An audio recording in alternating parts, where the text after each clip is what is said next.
Hello प्रिय विद्यार्थियों, नमस्कार। जय श्री कृष्ण। मैं रिंकू कुमार शर्मा एसएमएस इंस्टीट्यूट के इस डिजिटल मंच पर आपका हार्दिक स्वागत और हार्दिक अभिनंदन करता हूं। प्रिय विद्यार्थियों, आज हम बात करने वाले हैं साइंस एंड टेक्नोलॉजी, विज्ञान एवं प्रौद्योगिकी के बारे में। तो सबसे पहले हम साइंस वाला पार्ट कंप्लीट करेंगे, उसके बाद में अपन टेक्नोलॉजी वाले पार्ट पर आएंगे। तो प्रिय विद्यार्थियों, जो आपकी जनरल साइंस वाला जो पार्ट है उसके अंतर्गत जो आपके 3 खंड होते हैं, फिजिक्स, केमिस्ट्री और बायोलॉजी, उसमें से सबसे पहले मैं बायोलॉजी वाला खंड आपको कंप्लीट करा रहा हूं। और बायोलॉजी के अंतर्गत एक बहुत ही शानदार टॉपिक लेकर मैं आपके सामने उपस्थित हूं। तो आइए प्रिय विद्यार्थियों, स्टार्ट करते हैं बायोलॉजी का फर्स्ट टॉपिक। और टॉपिक का नाम है ब्लड एंड ब्लड फंक्शन के बारे में अपन चर्चा करेंगे। देखिए,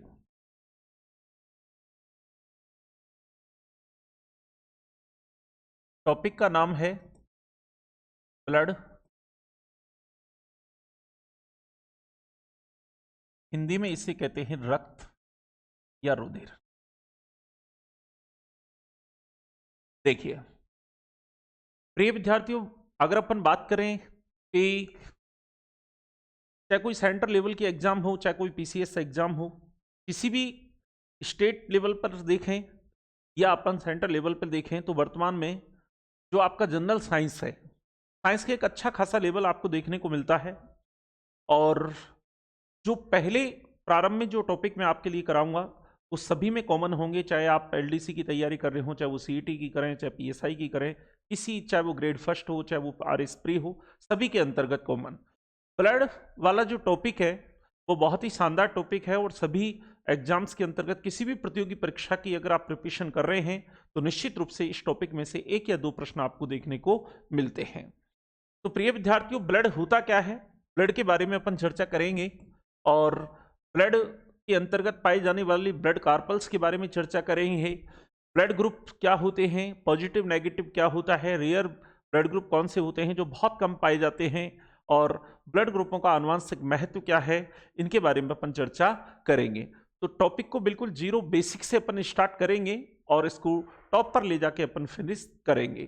तो आइए प्रिय विद्यार्थियों, स्टार्ट करते हैं ये टॉपिक आपका ब्लड वाला। तो देखिए, सबसे पहले फर्स्ट ऑफ ऑल, रुधिर होता क्या है। तो प्रिय विद्यार्थियों, जो आपका ब्लड होता है, ब्लड एक तरल संयोजी ऊतक है।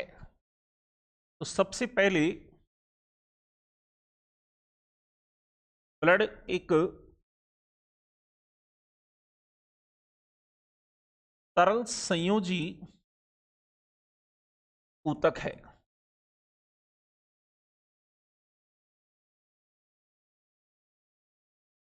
ठीक है, कनेक्टिव टिश्यू है।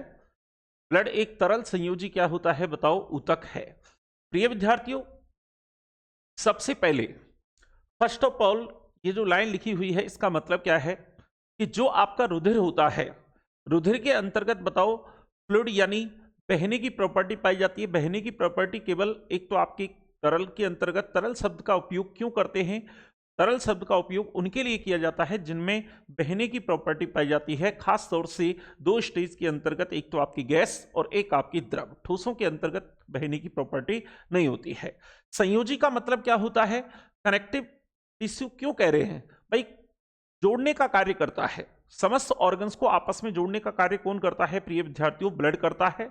और ऊतक, what is the means of tissue, ये ग्रुप ऑफ सेल, कोशिकाओं का समूह। क्योंकि 3 प्रकार की कार्पल्स आप पढ़ेंगे इसमें, आरबीसी, डब्ल्यूबीसी और आपकी प्लेटलेट्स। ठीक है, तो रुधिर एक तरल संयोजी ऊतक है। नेक्स्ट, जो आपका ब्लड होता है प्रिय विद्यार्थियों, ब्लड जो होता है ये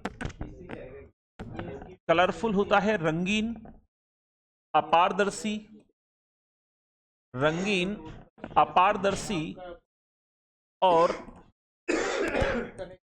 हल्का क्षारीय प्रकृति का होता है। अब देखिए, हल्का क्षारीय प्रकृति का होता है। अब देखो, हल्का क्षारीय प्रकृति का इसलिए आप इसको बोल रहे हैं कि वीक, आप बेस बोलेंगे, दुर्बल। क्योंकि इसकी ब्लड की जो पीएच होती है, इसकी जो पीएच वैल्यू होती है प्रिय विद्यार्थियों, ये होती है 7.4। कितनी होती है बताइए? 7.4 होती है। तो ब्लड रंगीन होता है, आर पार नहीं देखा जा सकता, अपारदर्शी होता है, हल्का क्षारीय प्रकृति का होता है। नेक्स्ट अपन बात करें कि यहां पर देखो दुर्बल क्षारीय प्रकृति, ठीक है, तो यहां पर ये दुर्बल क्षारीय है,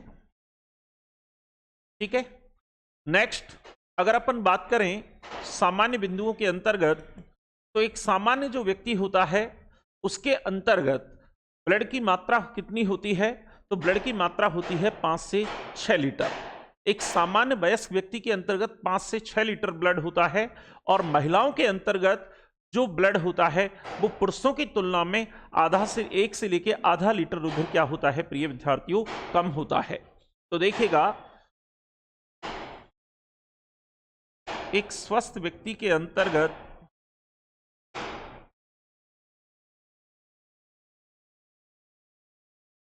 पांच से 6 लीटर रुधिर होता है,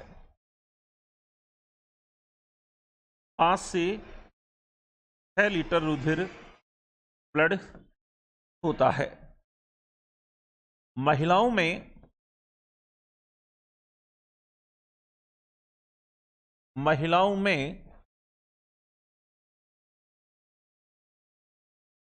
1 से आधा लीटर रुधिर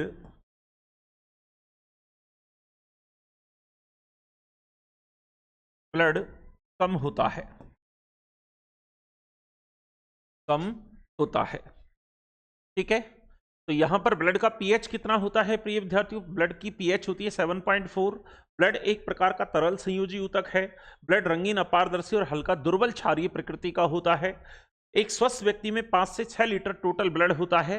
लेकिन अगर महिलाओं में रुधिर कितना होता है तो आप बताएंगे पुरुषों की तुलना में 1 लीटर रुधिर, लगभग 1 से लेकर आधा लीटर रुधिर कम होता है पुरुषों के कंपैरिजन में, ठीक है। लेकिन अब सबसे पहले प्रश्न ये आता है कि जैसे मान के चलिए कि हमने आपसे कहा कि टोटल ब्लड की मात्रा होती है 5 से 6 लीटर, लेकिन क्या आप इस बात को जानते हैं कि जैसे मान के चलिए कोई 150 किलो का कोई व्यक्ति है, मान के चलो 150 किलो का जो व्यक्ति है उसके अंतर्गत तो बताइए 5 से 6 लीटर ब्लड नहीं होगा ना।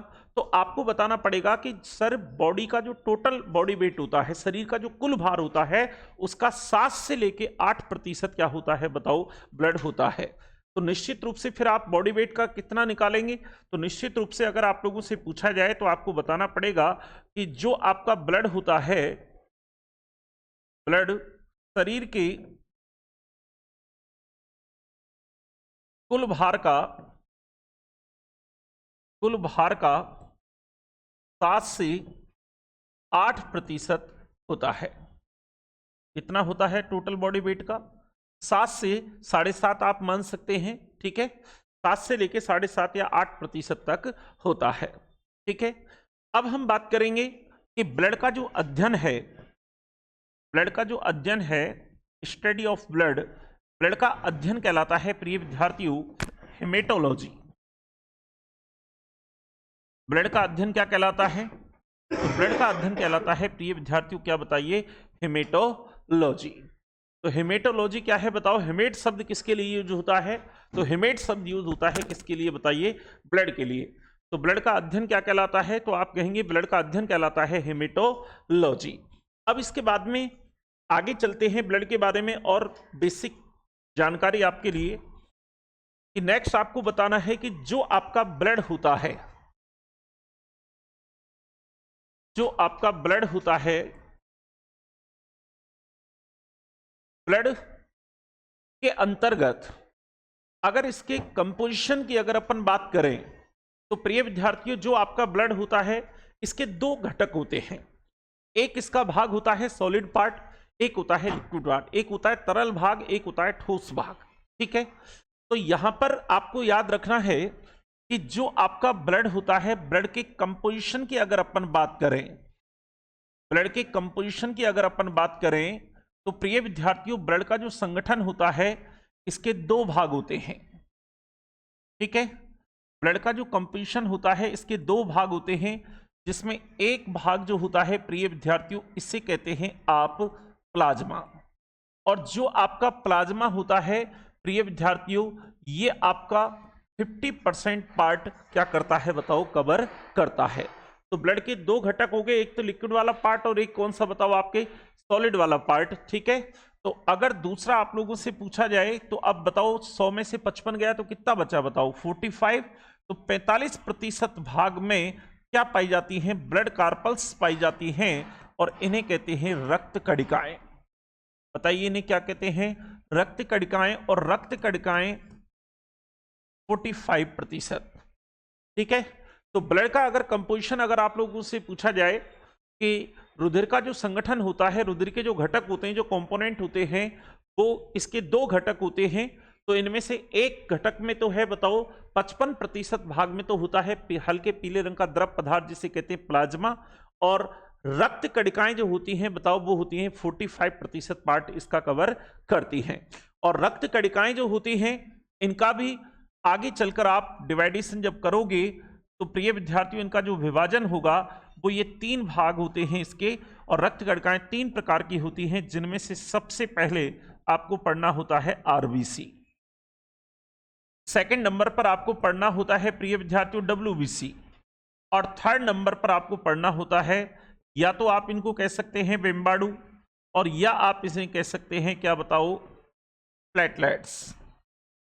प्लेटलेट्स आप इसको कह सकते हैं, और आप इनको थ्रोम्बोसाइट भी कह सकते हैं।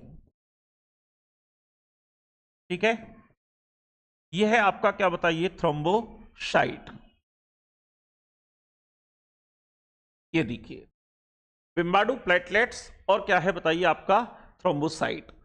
सबसे इसके बाद में प्रिय विद्यार्थियों जब ब्लड के बारे में एक चीज और आपको ध्यान रखनी है कि ये जो आपका ब्लड होता है, ये जो आपका ब्लड होता है, ब्लड एक प्रकार का कोलैडी विलियन होता है। तो बताइए आप लोगों से पूछा जाएगा कि जब आप तत्व यौगिक मिश्रण वाला पार्ट पढ़ोगे तो वहां पर आपको बताया जाएगा कि इसके टाइप्स कितने होते हैं। तो इसके टाइप जब आप पढ़ते हो तो वहां पर आपको निलंबन पढ़ना होता है, आपको निश्चित रूप से वास्तविक ट्रू सॉल्यूशन क्या होता है, वास्तविक विलियन क्या होता है, निलंबन क्या होता है, कोलैडी विलियन। तो यहां पर अगर आप लोगों से पूछा जाए तो आपको बताना पड़ेगा कि ब्लड एक प्रकार का कोलैडिड सॉल्यूशन होता है, यानी कोलैडी विलियन है। अब कोलैडी विलियन किसे कहते हैं, तो प्रिय विद्यार्थियों कोलैडी जो विलियन होता है, ऐसा विलियन जिसमें पार्टिकल्स का साइज, कणों का आकार, कणों का जो आकार होता है, ये कणों का आकार 1 नैनोमीटर से लेकर 1000 नैनोमीटर के मध्य में होता है।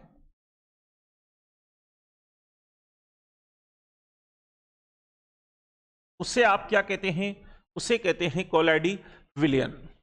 तो अगर आप लोगों से पूछा जाए कि ब्लड जो होता है बताओ वो एक प्रकार का क्या है बताओ, तो ब्लड एक प्रकार का क्या है बताओ, कोलैडी विलियन है। तो बताओ इसके कणों का आकार क्या होगा, तो इसके कणों का जो आकार होता है वो होता है आपका 1000 nm से लेके 1000 नैनोमीटर तक। कितने से बताओ, 1 nm से लेके 1000 nm तक।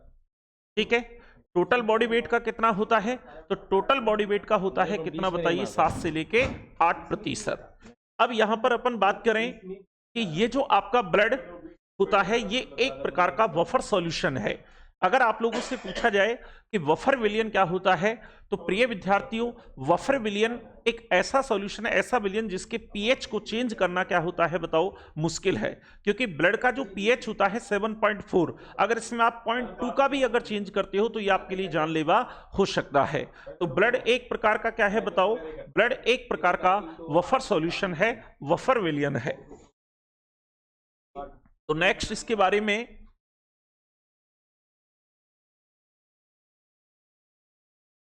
ब्लड एक बफर विलियन है, एक बफर सॉल्यूशन है। और अगर आप लोगों से पूछा जाए कि बफर विलियन क्या होता है, जिसके पीएच को चेंज करना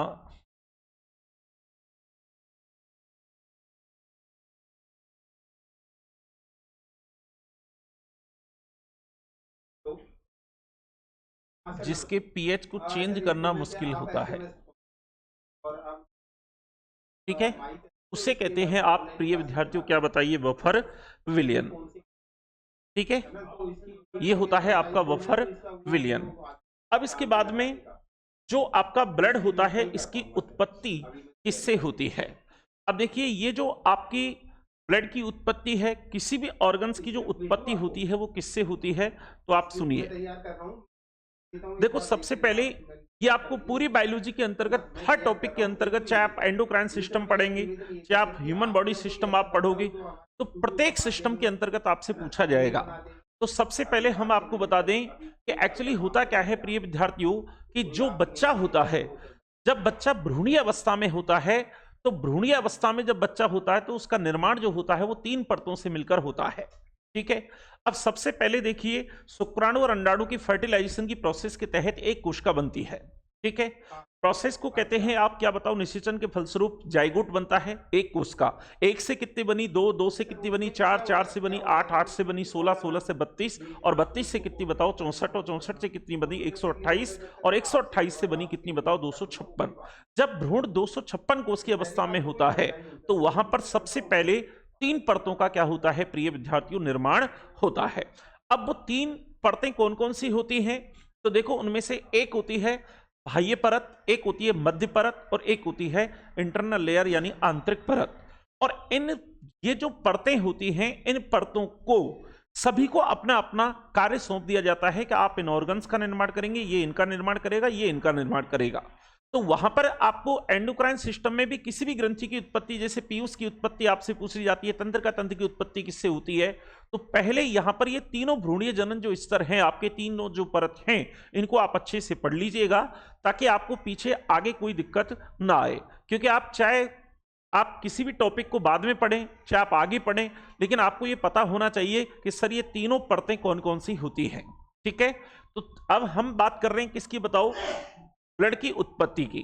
तो ब्लड की उत्पत्ति की अगर अपन बात करें तो यहां पर देखिए 256 कोशिकीय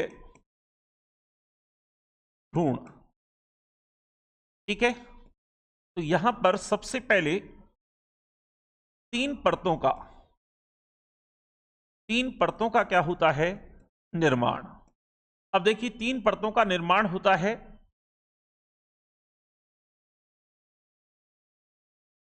भ्रूणीय अवस्था में। कोई भी बच्चा जब भ्रूणीय अवस्था में होता है तो बताओ उसका निर्माण 3 परतों से मिलकर 3 परतों वाले भ्रूण से बनना शुरू होती है। और ये तीनों परतें अलग अलग ऑर्गन्स का, अंगों का निर्माण करती हैं, ठीक है। तो देखिए सबसे पहले यहां पर एक होता है एक्टोडर्म,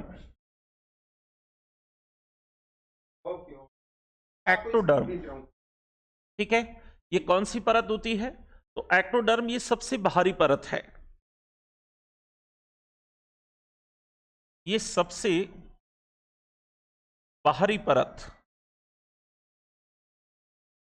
ये सबसे बाहरी परत है। और इस एक्टोडर्म के द्वारा त्वचा का क्या होता है, निर्माण।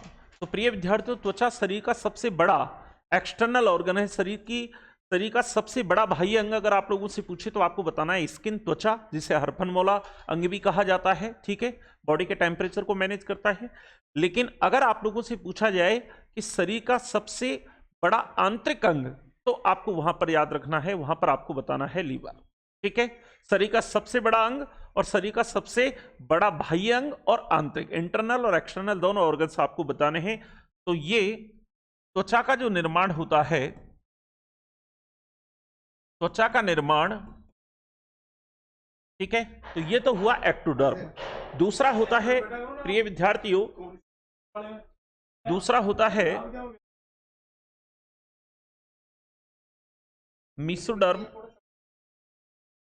ठीक है।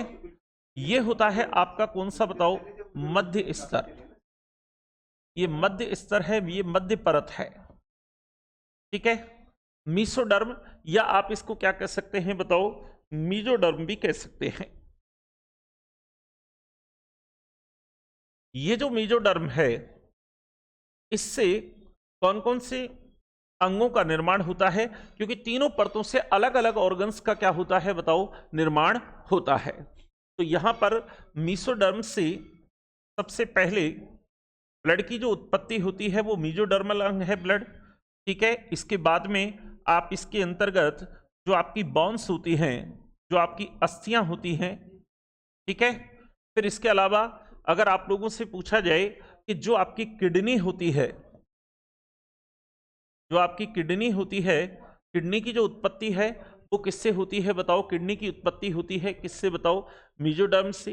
हृदय की कार्डियक पेशी है, ठीक है, हार्ट की कार्डियक मसल्स, कार्डियक पेशी। फिर इसके अलावा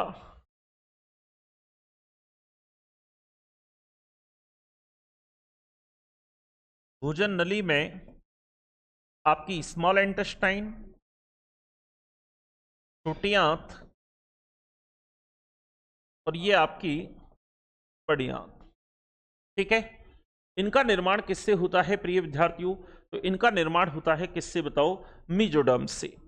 अब इसके बाद में आगे अपन बात करें कि यहां पर जो थर्ड लेयर होती है इसे कहते हैं एंडोडर्म,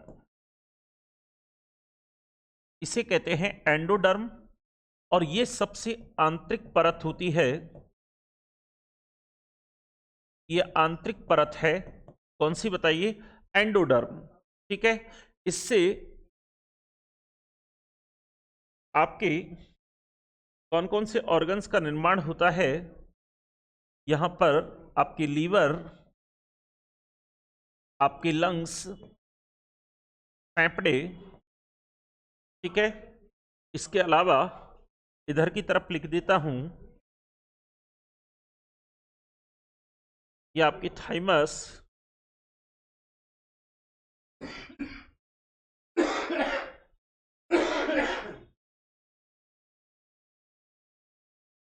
इत्यादि,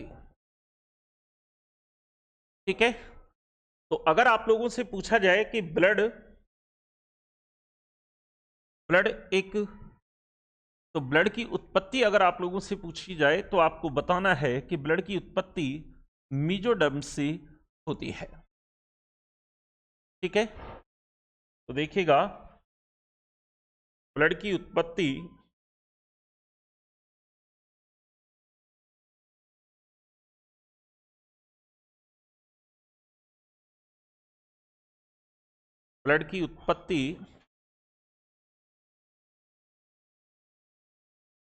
मीजोडर्म से होती है, ठीक है। तो सबसे पहले 256 कोशिकीय भ्रूण, तो सबसे पहले जब बच्चा भ्रूणी अवस्था में होता है तो उसका निर्माण 3 परतों वाले भ्रूण से होता है। और ये तीनों जो परतें होती हैं, सबसे बाह्य परत, मध्य परत और कौन सी सबसे आंतरिक परत, इन परतों से अलग अलग ऑर्गन्स का क्या होता है प्रिय विद्यार्थियों, निर्माण होता है, ठीक है दोस्तों। अब इसके बाद में आगे चलते हैं। स्वस्थ व्यक्ति के अंतर्गत एक बार पुनः मैं रिपीट कर रहा हूं आपके लिए, तो एक बार देखिएगा कि ब्लड क्या है। तो आप कहेंगे कि सर ब्लड एक प्रकार का तरल संयोजी ऊतक है, यह एक कनेक्टिव टिश्यू है, तो शरीर के समस्त अंगों को आपस में जोड़ने का कार्य जो करता है वो ब्लड करता है, ठीक है। दूसरा आपको बताना है कि ब्लड अपारदर्शी होता है, कलरफुल होता है, रंगीन होता है और दुर्बल क्षारीय प्रकृति का होता है, क्योंकि इसकी पीएच वैल्यू जो होती है वो कितनी होती है बताओ, वो होती है 7.4। तो डायरेक्ट आप लोगों से पूछा जाए कि ब्लड का पीएच कितना होता है, तो ब्लड की पीएच वैल्यू जो होती है वो होती है 7.4। रुधिर का अध्ययन क्या कहलाता है, स्टडी ऑफ ब्लड, तो रुधिर का अध्ययन कहलाता है हेमेटोलॉजी। एक स्वस्थ व्यक्ति के अंतर्गत टोटल ब्लड कितना होता है, तो एक स्वस्थ व्यक्ति के अंतर्गत टोटल ब्लड होता है 5 से 6 लीटर, ठीक है। लेकिन महिलाओं के अंतर्गत, फीमेल्स के अंतर्गत बताओ, ये जो आपका ब्लड है बताओ ये क्या होता है, लगभग 1 से लेके आधा लीटर रुधिर पुरुषों की अपेक्षा महिलाओं में कम होता है, क्योंकि वैसे भी जो फीमेल होती हैं, जो महिलाएं होती हैं, उनमें पुरुषों की तुलना में जो बॉडी वेट होता है वो कम होता है। तो ये टोटल बॉडी वेट का कितना निकालना है आपको, 7 से लेके 7.5 यानी 7 से 8 आप लिख सकते हैं औसतन एवरेज। ठीक है, इसके बाद में हमने बात की कि जो आपका ब्लड होता है, ये जो आपका ब्लड होता है, ब्लड एक प्रकार का कोलॉइडी विलियन है। कोलॉइडी विलियन किसे कहते हैं, ऐसा विलियन जिसमें कणों का आकार, पार्टिकल्स का साइज 1 नैनोमीटर से लेके 1000 नैनोमीटर के मध्य में होता है। ऐसे सॉल्यूशन को, ऐसे विलियन को क्या कहते हैं बताओ, कोलॉइडी विलियन कहा जाता है। फिर उसके बाद में हमने आपसे बात की कि ये जो आपका ब्लड होता है, ये जो आपका ब्लड होता है, ब्लड एक प्रकार का वफर सॉल्यूशन है। वफर सॉल्यूशन किसे कहा जाता है प्रिय विद्यार्थियों, ऐसा विलियन जिसके पीएच में चेंज करना क्या होता है बताओ, बहुत मुश्किल है। अगर आप इसके पीएच में चेंज करते हैं तो ये आपके लिए जानलेवा हो सकता है। इस ऐसे विलियन को कहा जाता है वफर विलियन। फिर हमने बात की कि ब्लड की उत्पत्ति किससे हुई है, तो ब्लड की उत्पत्ति जो है वो क्या है बताओ, मीजोडर्म से हुई है। मीजोडर्मल अंग है, क्योंकि ब्लड जो होता है जब बच्चा भ्रूण अवस्था में होता है तो बताइए निश्चित रूप से उसका निर्माण 3 परतों वाले भ्रूण से होता है। तो ये 3 परतें कौन कौन सी होती हैं, तो एक्टोडर्म, मीजोडर्म और कौन सी होती है बताओ, एंडोडर्म। ये कुछ एग्जाम्पल मैंने आपके सामने लिखे हैं। ठीक है, अब हम बात करते हैं कि जो हमारे शरीर के अंदर जो ब्लड होता है, बताइए उस ब्लड के कार्य क्या हैं। तो देखो, सबसे पहले ब्लड का जो मेन जो फंक्शन होता है, जो प्राइमरी फंक्शन होता है, वो होता है निश्चित रूप से ऑक्सीजन और CO2 का, यानी हीमोग्लोबिन के माध्यम से। जो हीमोग्लोबिन के बारे में भी अपन अध्ययन करेंगे कि ऑक्सीजन और CO2 का एक तो क्या करता है बताइए, परिवहन करता है। एक हमारे शरीर के अंतर्गत 2 प्रकार के पदार्थ होते हैं, एक होते हैं आवश्यक पदार्थ यानी हमारे लाभदायक पदार्थ, और एक होते हैं जो हार्मफुल होते हैं, बॉडी के लिए बहुत ज्यादा हानिकारक होते हैं। तो अगर आप लोगों से पूछा जाए कि जो पोषक पदार्थ हैं या उत्सर्जी जो पदार्थ हैं जिनको बॉडी बाहर निकालती है, उनका परिवहन भी बताओ किसके माध्यम से, ब्लड के माध्यम से। ब्लड जो होता है वो आपके टेम्परेचर को क्या करता है बताओ, निश्चित बनाए रखता है। और ये हमारी बताइए रोगों से सुरक्षा यानी बीमारियों से सुरक्षा, और हार्मोन्स और एंटीबॉडी, क्योंकि हार्मोन्स जो होते हैं वो डायरेक्ट आपके ब्लड के अंदर क्या होंगे बताओ, घुलते हैं, और ब्लड के माध्यम से बताओ ये हार्मोन्स जो होते हैं वो ब्लड के माध्यम से ही संदेश लेकर जाते हैं, इसलिए हार्मोन्स को संदेश वाहक भी कहा जाता है। तो अगर आप लोगों से पूछा जाए कि सर इसके कार्य क्या हैं, तो देखिए रक्त के कार्य,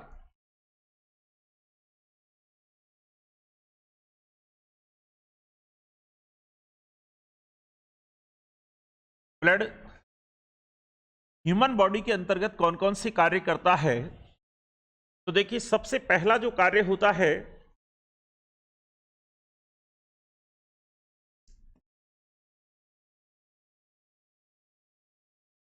ऑक्सीजन व CO2 का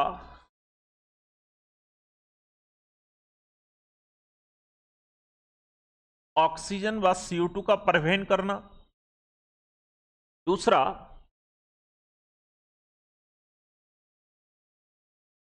सेकंड नंबर पर आपको जो आपके पोषक पदार्थ हैं,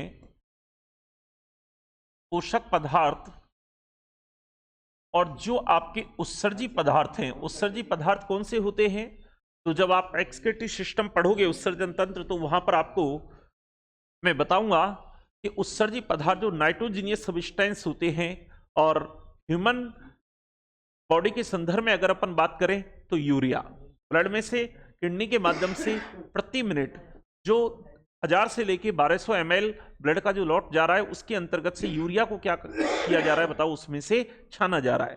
ठीक है, तो पोषक पदार्थ एवं उत्सर्जी पदार्थों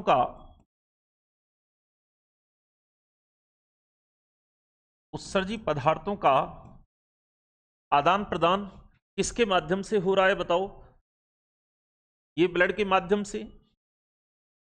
ह्यूमन बॉडी यानी शरीर के ताप को, बॉडी के टेम्परेचर को निश्चित बनाए रखता है।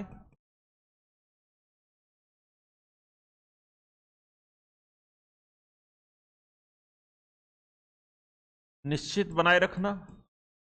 नेक्स्ट, हार्मोन्स, हार्मोन्स और एंटीबॉडी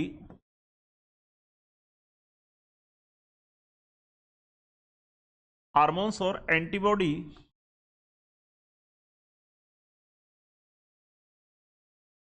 हार्मोन्स और एंटीबॉडी का क्या करता है बताओ? एंटीबॉडी का परिवहन करता है। और नेक्स्ट है बीमारियों से सुरक्षा।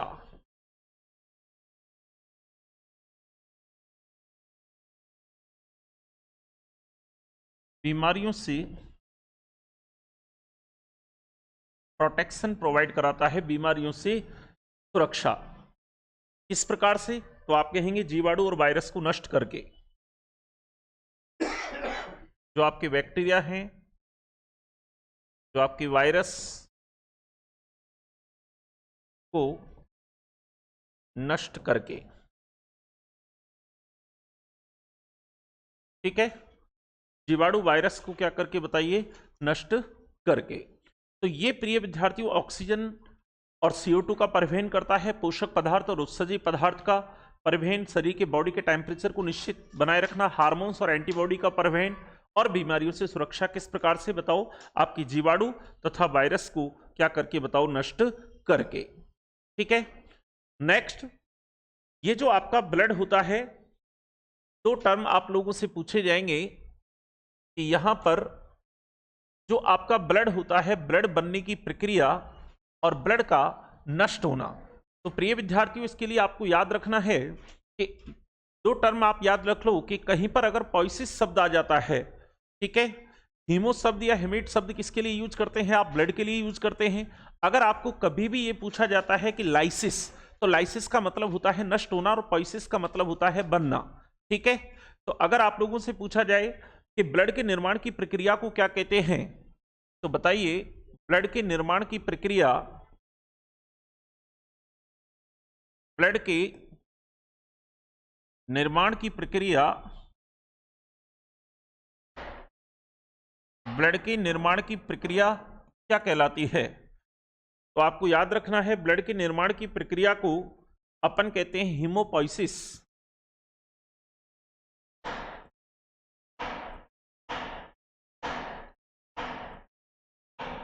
हीमोपोइसिस। ठीक है, तो ब्लड के निर्माण की प्रक्रिया को क्या कहा जाता है? हीमोपोइसिस कहा जाता है।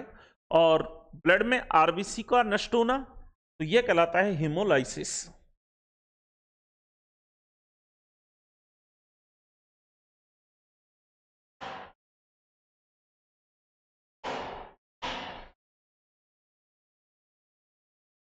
नष्ट होना यह कहलाता है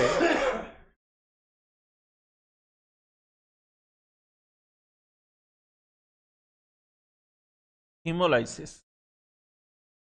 ठीक है, तो एक होता है पोइसिस और एक होता है क्या बताइए? लाइसिस।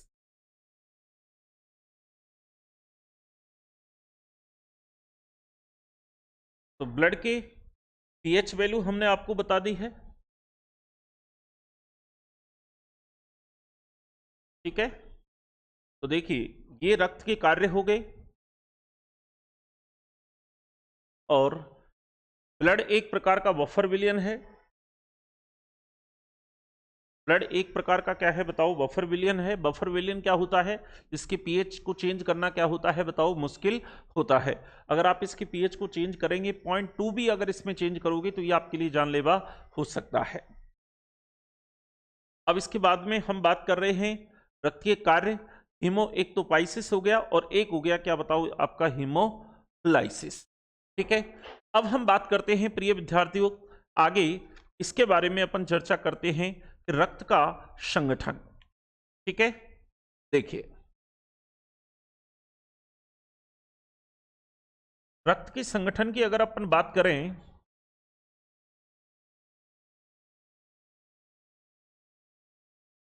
ये आपका जो ब्लड होता है, इसके पिछली स्लाइड पर मैंने आपको कहा था इसके दो पार्ट होते हैं, जिनमें से सबसे पहले एक होता है इसका तरल भाग और एक होता है इसका ठोस भाग। तो तरल भाग की अगर अपन बात करें तो इसमें से 55% भाग में ये होता है आपका प्लाज्मा। ठीक है, और प्लाज्मा जो होता है ये 55। इधर की तरफ अपन बात करें तो ब्लड कार्पल्स, रक्त कणिकाएं, रक्त कणिकाएं, रक्त कणिकाएं जो होती हैं, रक्त कणिकाएं जो होती हैं, ये इसका 45% पार्ट क्या करती हैं बताओ, कवर करती हैं। ठीक है, अब रक्त कणिकाओं को कितने भागों में बांटा गया है, तो रक्त कणिकाओं को भी आगे चलकर अपन 3 भागों में क्या करेंगे बताइए, इसको डिवाइड करेंगे। तो 3 प्रकार की ब्लड कार्पल्स हमारी बॉडी के ब्लड के अंतर्गत पाई जाती हैं। बॉडी के ह्यूमन बॉडी में जो ब्लड होता है उसमें 3 प्रकार की ब्लड कार्पल्स कौन कौन सी होती हैं, तो सबसे पहले आती है आरबीसी, रेड ब्लड कार्पल्स, लाल रुधिर कणिकाएं। सेकंड नंबर पर होती है WBC, white blood carpals, and third number पर होती है प्रिय विद्यार्थियों थ्रोम्बोसाइट। ठीक है, अब इसमें से सबसे ज्यादा 99% पार्ट बताओ, 99% कौन है बताओ, आरबीसी। तो डब्ल्यूबीसी और आपकी जो थ्रोम्बोसाइट्स होती हैं, जिनको आप प्लेटलेट्स कह सकते हैं, या आप इनको बिम्बाडू कह सकते हैं, या आप इनको पट्टिकाडू या प्लेट या बिम्बाडू या थ्रोम्बोसाइट के नाम से भी इनको जाना जाता है। चारों नाम इसी के हैं। इनके बारे में डिटेल्स में अध्ययन करेंगे आगे चलकर, लेकिन फिलहाल ब्लड का जो घटक होता है, ब्लड का एक घटक तो क्या हो गया, एक घटक में तो हमें ब्लड कार्पल्स, और सेकंड वाले में है बताओ कौन सा, आपका प्लाज्मा। अब प्लाज्मा का भी कंपोजिशन आपको बताऊंगा, क्योंकि प्लाज्मा में कौन कौन से पदार्थ पाए जाते हैं इनके बारे में भी अपन अध्ययन करेंगे। ठीक है, तो सबसे पहले आरबीसी 99% भाग, और ये दोनों मिलकर 1% भाग। ठीक है, 99% क्या है बताओ आरबीसी, और 1% क्या है आपका डब्ल्यूबीसी और थ्रोम्बोसाइट दोनों मिलकर। अब इसके बाद में हम बात करते हैं प्रिय विद्यार्थियों प्लाज्मा के बारे में। देखो प्लाज्मा क्या है, प्लाज्मा होता क्या है, तो देखिए प्लाज्मा के बारे में अपन चर्चा करें कि प्लाज्मा होता क्या है, तो देखिएगा सबसे पहले फर्स्ट ऑफ ऑल आप बताएंगी कि जो आपका प्लाज्मा होता है, जो आपका प्लाज्मा होता है, इस प्लाज्मा के अंतर्गत कौन कौन से पदार्थ पाए जाते हैं। तो प्लाज्मा के अंतर्गत सबसे पहले सर्वाधिक जो मात्रा होती है वो होती है जल की। सर्वाधिक जो मात्रा होती है बताओ वो किसकी होती है, जल की होती है।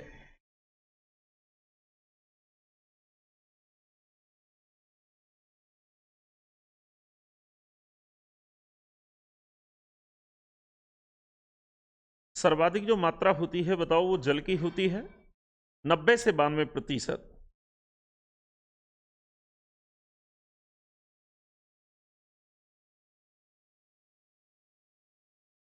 ठीक है, इसमें सर्वाधिक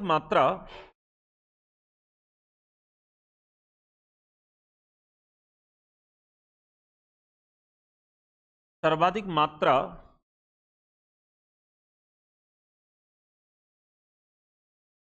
जल की होती है, और ये कितनी होती है प्रिय विद्यार्थियों, 90 से 92% मात्रा में जल पाया जाता है इसके अंतर्गत। अब इसके बाद में बचा कितना, तो बताओ आप कहेंगे 8 से 10% पदार्थ, 8 से लेके 10% पदार्थ पाए जाते हैं इसमें, कार्बनिक और अकार्बनिक पदार्थ। लेकिन याद रहे आपको कि यदि अगर आप लोगों से प्रश्न पूछा जाता है कि कार्बनिक और अकार्बनिक पदार्थों में से ज्यादा मात्रा किसकी होती है, तो इसके अंतर्गत 8% जो मात्रा होती है वो होती है कार्बनिक पदार्थों की। ठीक है, कौन से पदार्थों की बताइए, कार्बनिक पदार्थों की। अब कार्बनिक जो पदार्थ होते हैं इनकी मात्रा सबसे ज्यादा होती है प्लाज्मा के अंतर्गत। अब इनमें कौन कौन से पदार्थ पाए जाते हैं, तो प्रिय विद्यार्थियों सबसे पहले हम बात करेंगे इसके अंतर्गत बताओ किसकी, प्रोटीन की। ठीक है, अब कौन कौन सी प्रोटीनें इसके अंतर्गत पाई जाती हैं, तो प्रोटीनें कौन कौन सी पाई जाती हैं? तो सबसे पहले अगर अपन बात करें प्रोटीनों में, तो सबसे पहले एल्बुमिन, फिर ग्लोबुलिन। ठीक है, तो सबसे पहले हम बात करेंगे एल्बुमिन की, और इनकी मात्रा भी आप लोगों से पूछी जाती है। तो देखिए,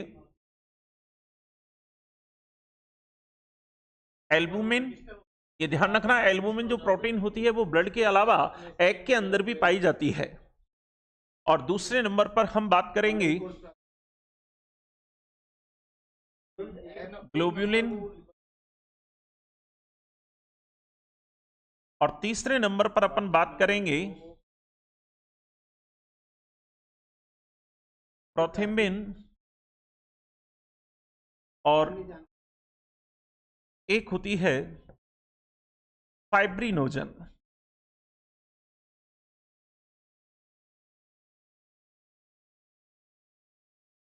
ग्लोबुलिन जो प्रोटीन होती है, इसके भी पार्ट होते हैं और इसके भी भाग आप लोगों से पूछे जा सकते हैं। जैसे मान के चलिए आप लोगों से पूछा जाए कि अल्फा, बीटा और गामा, और तीनों के कार्य भी आप लोगों से पूछे जा सकते हैं। तो यहां पर इसके भी आगे चलकर बताओ अपन कितने भाग पढ़ने वाले हैं। इसके 3 भाग होते हैं। ठीक है, एल्बुमिन हो गया, ग्लोबुलिन हो गया, और प्रोथ्रोम्बिन हो गया, और एक हो गया आपके क्या बताओ, फाइब्रिनोजन। ठीक है, तो अब सबसे पहले अगर आप लोगों से पूछा जाए कि सबसे ज्यादा मात्रा, तो सबसे ज्यादा मात्रा होती है 4%। किसकी मात्रा? एल्बुमिन की। फिर 2 से 2.5% ग्लोबुलिन, और फिर आपको 0.3% आपको ये दोनों बताने हैं। तो यहां पर ये 4%, और इसकी जो मात्रा होती है 2 से लेके 2.5% आप बता सकते हैं, और फिर ये 0.3%। ठीक है, अब देखो, एल्बुमिन जो होती है, ये परासरण दाब,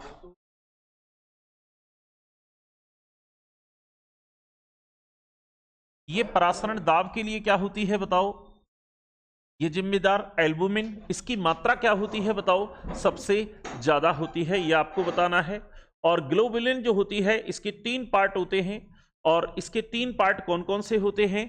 तो प्रिय विद्यार्थियों, इसमें अल्फा ग्लोबुलिन, और एक होती है कौन सी आपकी बीटा, और एक होती है कौन सी बताइए, गामा। इन तीनों के क्या पूछे जाएंगे? आपके अल्फा, बीटा और गामा, इन तीनों के क्या पूछे जाएंगे बताओ? आपसे कार्य पूछे जाएंगे। तो अगर आप लोगों से पूछा जाए कि अल्फा ग्लोबुलिन जो होती है, ये कॉपर का परिवहन करती है।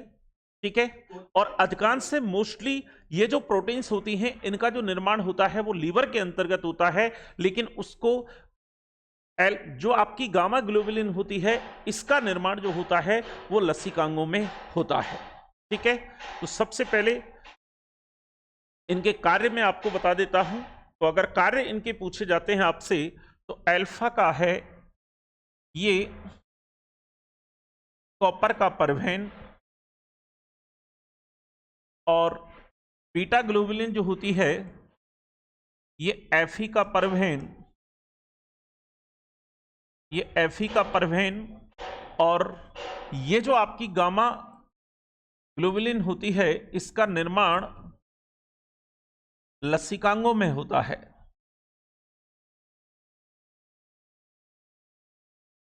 लसिकांगों में। और इसका कार्य अगर आप लोगों से पूछा जाता है, तो प्रिय विद्यार्थियों, इसका कार्य होता है क्या बताइए? एंटीबॉडी बनाना।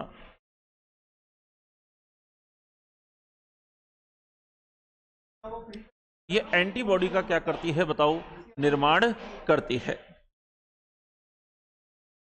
रोग प्रतिरोधक क्षमता जिसको आप कहते हैं, रोगों से लड़ने की क्या है बताओ? क्षमता, रोग प्रतिरोधक क्षमता। ठीक है, प्रोथ्रोम्बिन और फाइब्रिनोजन की बात करें तो ये ब्लड क्लॉटिंग के लिए जिम्मेदार हैं। ये रुधिर का थक्का, ये रुधिर का थक्का बनाने में क्या है बताओ? सहायक हैं। अब ब्लड का, रुधिर का जो थक्का होता है वो किस प्रकार से बनता है, तो ये भी अपन आगे चलकर इसके बारे में डिस्कस करेंगे। एक प्रॉपर स्लाइड मैं आपके लिए दूंगा कि ब्लड की क्लॉटिंग जो होती है वो कितने समय में होती है, सबसे पहले कौन सा एंजाइम इसमें सहायक है, कौन से धातु आयंस होते हैं और कौन सी रक्त कणिकाएं इसकी शुरुआत करती हैं, कितना सामान्यतः रुधिर का जो ब्लड की क्लॉटिंग जो होती है, जब भी कहीं शरीर के अंतर्गत कोई भी अगर भाग क्षतिग्रस्त होता है तो सबसे पहले ब्लड वेसल्स क्षतिग्रस्त होती हैं, उसमें कौन सा एंजाइम बनता है, कौन सी एक्टिव फॉर्म होती है, कौन सी नॉन एक्टिव फॉर्म होती है, इनके बारे में भी अपन चर्चा करेंगे। तो ये आपके सबसे ज्यादा बताओ इन प्रोटीनों के बारे में आपको बताना है। तो सबसे ज्यादा मात्रा होती है एल्बुमिन की, फिर ग्लोबुलिन है, प्रोथ्रम्बिन है और एक है आपकी कौन सी बताइए, फाइब्रिनोजन। ठीक है, फाइब्रिनोजन 0.3% आपको बताना है। ये ब्लड की क्लॉटिंग के लिए रेस्पॉन्सिबल है और ये आपके परासरण दाब के लिए। और ग्लोबुलिन के कितने भाग होते हैं, 3 भाग होते हैं, अल्फा बीटा और क्या बताइए आपके गामा। अल्फा बीटा गामा भी आपको बताना है। ठीक है, तो आगे चलें, यहां तक आई होप किसी प्रकार की कोई समस्या नहीं होगी। अब इसके बाद में अगर अपन बात करें कि अन्य पदार्थ कौन कौन से होते हैं इसके अंदर, तो देखियो अन्य पदार्थ के अंतर्गत आप इसमें अन्य पदार्थों की अगर अपन बात करें, इनके अलावा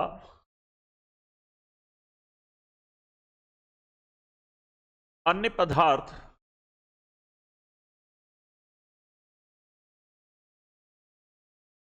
ग्लूकोज है,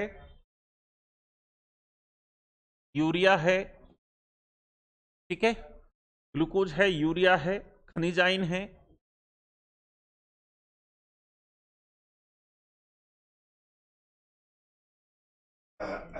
खनिजाइन है, ठीक है, और अन्य इसके अंतर्गत अल्प मात्रा में अन्य पदार्थ भी पाए जाते हैं। यूरिक अम्ल भी होता है फाइब्रिनोजन के अलावा, ये ETC। अगर आप लोगों से पूछा जाए कि इसमें सबसे ज्यादा कौन से पदार्थ पाए जाते हैं, तो आपको बताना है कि इसमें कार्बनिक पदार्थ जो होते हैं, बताओ उनकी मैक्सिमम मात्रा होती है, सबसे ज्यादा 8% कार्बनिक पदार्थ। तो ये आपकी ब्लड का क्या है प्रिय विद्यार्थियों, संगठन होता है। अब यहां पर ये जो आपकी ब्लड कार्पल्स होती हैं, देखिए ब्लड सेल्स आप इनको नहीं कह सकते क्योंकि ब्लड कार्पल्स अगर आप कहेंगे तो ज्यादा बेस्ट है, बिकॉज क्योंकि इनके अंतर्गत विभाजन की क्षमता नहीं पाई जाती है। तो अब देखिए जो आपके रक्त कणिकाएं जो होती हैं, इनका जो आपकी ब्लड कार्पल्स होती हैं, इनका नाम आप लोगों से पूछा जाता है। और दोनों प्रकार के नाम आप लोगों से पूछे जाते हैं क्योंकि कभी कभी तो इनका साइंटिफिक नेम भी आप लोगों से पूछ लिया जाता है। ठीक है, रक्त कणिकाओं को 3 भागों में हमने डिवाइड किया, 3 भागों में हमने इसको क्या किया बताओ, डिवाइड किया। अब देखिए यहां पर 3 टर्म हम आपको बता रहे हैं और इन तीनों टर्मों को ध्यान से आप सुनिएगा। देखो सबसे पहले यहां पर हमने लिखा RBC, ठीक है। सेकंड नंबर पर हमने लिखा यहां पर क्या बताओ, WBC। और थर्ड नंबर पर हमने लिखा यहां पर आपके बिम्बाणु, या आप इसको क्या कह सकते हैं बताओ, प्लेटलेट्स। बिम्बाणु या प्लेटलेट्स आप इसको कह सकते हैं।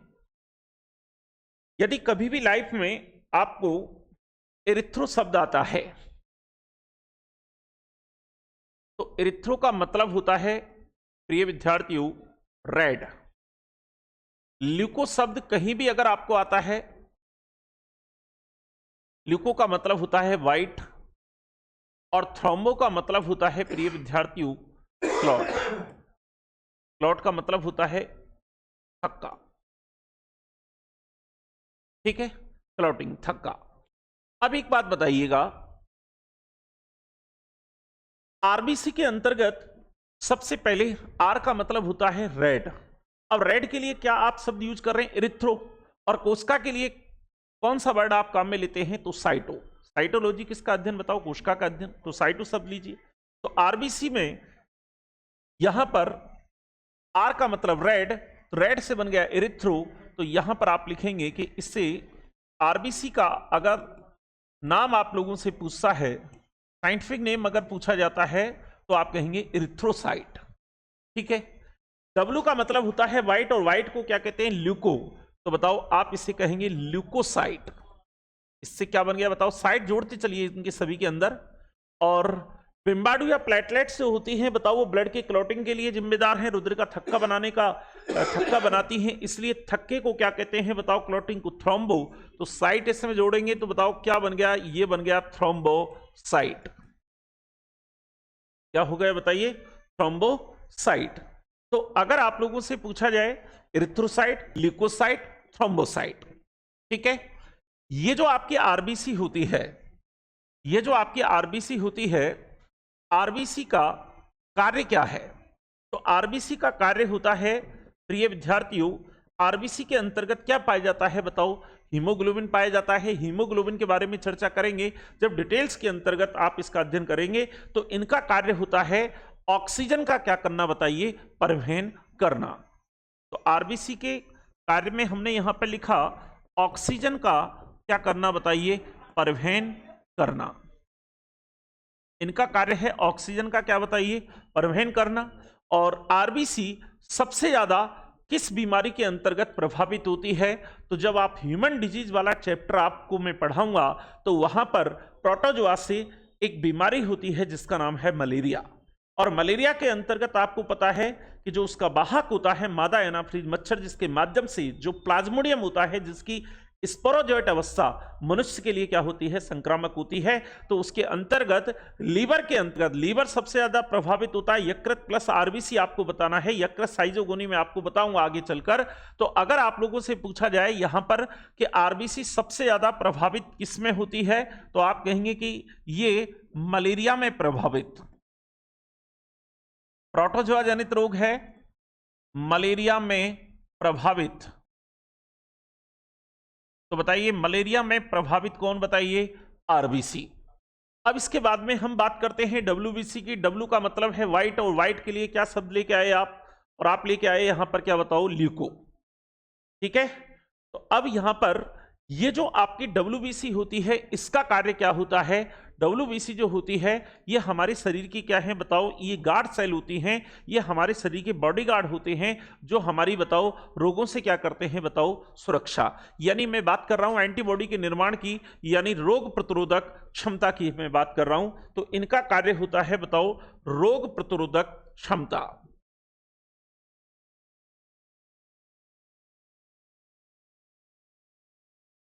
रोग प्रतिरोधक क्षमता, ठीक है। वायरस जनित रोगों के अंतर्गत आपने एचआईवी एड्स के बारे में सुना होगा, और एचआईवी जो एड्स होता है उसके अंतर्गत सबसे ज्यादा जो हमारा प्रतिरक्षा तंत्र है, जो हमारी डब्ल्यूबीसी है, वो सबसे ज्यादा प्रभावित होती है। अब कौन सी डब्ल्यूबीसी का टाइप, तो ये लिम्फोसाइट, मोनोसाइट, ये सारे अपन आगे पढ़ेंगे। तो ये एड्स में क्या होती हैं बताओ, प्रभावित।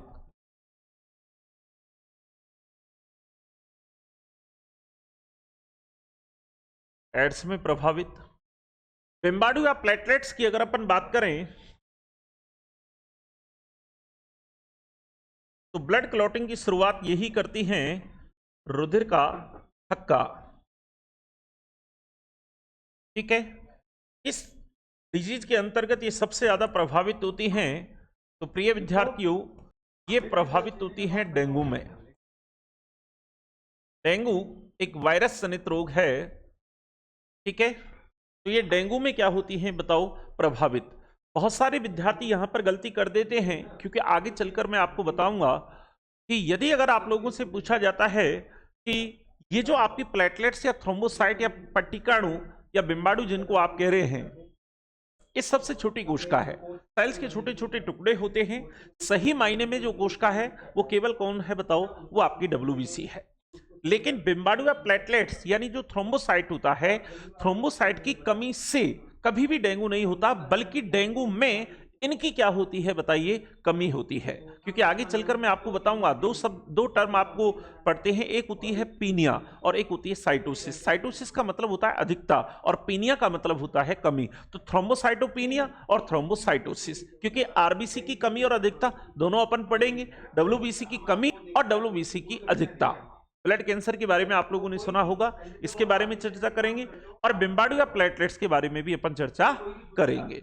ठीक है, तो अब इसके बारे में हम बात करते हैं। तो ये मैंने एक थोड़ा सा इसका एक चार्ट बनाकर आपको समझाने की कोशिश की है, ताकि आपको ये थोड़ा सा, अभी आरबीसी डब्ल्यूबीसी के बारे में हमने पढ़ा नहीं है, तो आरबीसी और डब्ल्यूबीसी के बारे में डिटेल से अब हम एक एक करके आपको आरबीसी डब्ल्यूबीसी में आपको पढ़ाऊंगा। तो सबसे पहले, अगर लाइफ में कभी भी इरिथ्रो शब्द आता है तो देखो, इरिथ्रो का मतलब होता है रेड, ल्यूको का मतलब होता है बाइट, और थ्रोम्बो का मतलब होता है क्या बताइए, क्लॉट। ठीक है, तो थक्का, तो erythrocyte, leucocyte, thrombocyte.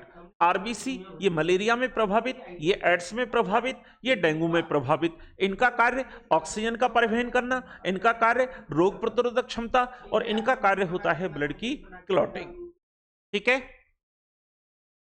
I hope यहां तक आपकी कोई दिक्कत नहीं होगी। तो आगे चलें, अब हम बात कर लेते हैं कि ब्लड के अंतर्गत इनकी संख्या कितनी होती है। तो देखिएगा, एक स्वस्थ मनुष्य के अंतर्गत ब्लड में जो आपकी ब्लड कार्पल्स होती हैं, रक्त कणिकाएं,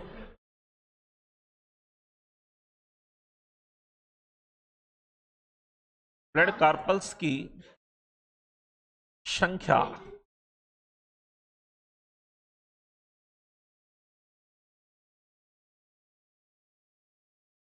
तो इनकी संख्या कितनी होती है। तो सबसे पहले, फर्स्ट ऑफ ऑल, यहां पर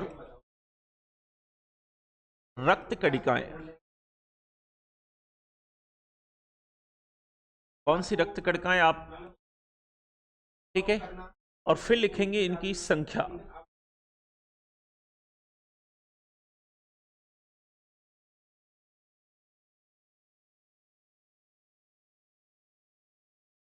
MMQ में।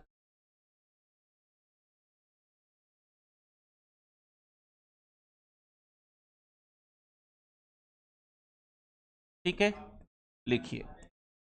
अब देखो, सबसे ज्यादा ब्लड में फ्रंट से संपूर्ण ब्लड को जो लीड करती है वो करती है आरबीसी। तो देखिए, सबसे पहले आरबीसी, और आरबीसी जो होती है, ये एरो आप लगाएंगे, और आरबीसी को मेल और फीमेल दोनों में,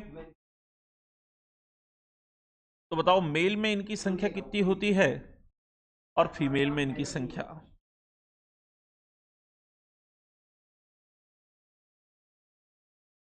मेल में इनकी जो संख्या होती है वो होती है लगभग 55 लाख,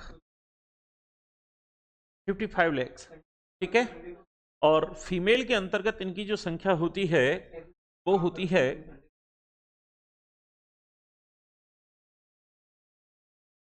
45 लाख। इसके बाद में होती है थ्रोम्बोसाइट। ठीक है, ये जो थ्रोम्बोसाइट होती है, इनकी संख्या होती है लगभग 1.4 लाख से लेकर लगभग 5 लाख के आसपास। ठीक है, 1.4 लाख से लेकर लगभग 5 लाख, या आप 4 के समथिंग आप इसको मान सकते हैं। ये फिर सबसे कम मात्रा होती है किसकी बताओ, डब्ल्यूबीसी की। डब्ल्यूबीसी जो है, निश्चित रूप से अगर बॉडीगार्ड यानी शरीर की गार्ड सेल होती हैं, ध्यान रखना, और डब्ल्यूबीसी की जो संख्या होती है वो होती है 6 से 11,000, यानी आप इनको 10,000 भी मान सकते हैं। इनकी संख्या होती है 6 से लेके 11,000।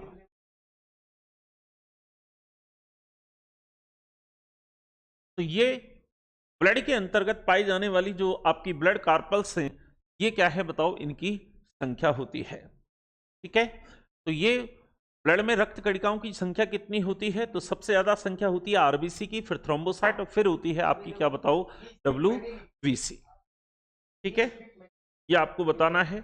आरबीसी और डब्ल्यूबीसी का अनुपात भी आप लोगों से पूछा जाता है, तो आरबीसी और डब्ल्यूबीसी का अनुपात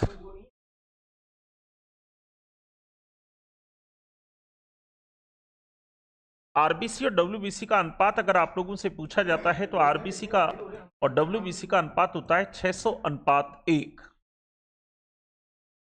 600 अनुपात 1 होता है। ठीक है, चलिए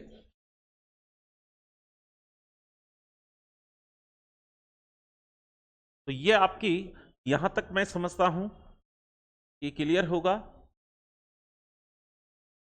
तो सबसे पहले आज जो हमने टॉपिक चालू किया है उसका नाम है ब्लड, और ब्लड के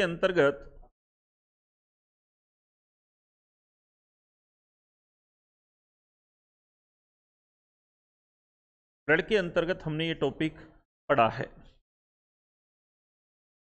तो देखिएगा, ब्लड के बारे में बेसिक बातें कुछ पढ़ी हैं हमने, और ब्लड का पीएच कितना होता है 7.4 इसका पीएच होता है, और ब्लड जो होता है वो रंगीन अपारदर्शी होता है, और ब्लड एक प्रकार का कोलॉइडी विलयन है, ब्लड की स्टडी हेमेटोलॉजी कहलाती है। फिर इसके बाद में हमने बात की कि जो आपका ब्लड होता है एक प्रकार का कोलॉइडी विलयन होता है। कोलॉइडी विलयन उसे कहते हैं जिसमें पार्टिकल्स की साइज 1 नैनोमीटर से लेके 1000 नैनोमीटर के मध्य में होती है। ब्लड के अंतर्गत ब्लड की उत्पत्ति जो है बताओ वो किससे होती है? तो ब्लड की उत्पत्ति मीजोडर्म है, यानी मीजोडर्मल अंग है, मीजोडर्म से हुई है। या एक्टोडर्म, मीजोडर्म और एंडोडर्म के बारे में हमने आपको बताया। ब्लड एक प्रकार का वफर सॉल्यूशन होता है जिसकी पीएच को चेंज करना क्या होता है बताओ? मुश्किल होता है। ठीक है, प्लाज्मा के जो ब्लड होता है, ब्लड के अंतर्गत ब्लड में जो प्लाज्मा होता है, प्लाज्मा उसके अंतर्गत आपको बताना है कि ब्लड का जो प्लाज्मा होता है इसके अंतर्गत आपको कौन कौन से पदार्थ आपको पाए जाते हैं ये आपको बताना है। तो इसका कंपोजिशन हमने आपके सामने लिखा है, और ये जो प्रोटीन्स वाला जो टॉपिक है इसमें से प्रश्न बहुत ज्यादा पूछा जाता है। ठीक है, तो ये प्लाज्मा जो होता है वो हल्के पीले रंग का क्या है बताओ? ये तरल हिस्सा है इस पार्ट का, और इसमें 92% क्या होती है बताओ? पानी होता है। फिर उसके बाद में एल्बुमिन, ग्लोबुलिन और फाइब्रिनोजन और भी अन्य पदार्थ पाए जाते हैं। ठीक है, तो ये प्रिय विद्यार्थियों हमने इसके बारे में बात की, और शेष बातें अगली क्लास के अंतर्गत अपन करेंगे। ठीक है, आप सभी प्यारे विद्यार्थियों का बहुत बहुत धन्यवाद। मिलते हैं अगली क्लास के अंदर। जय हिंद, जय भारत।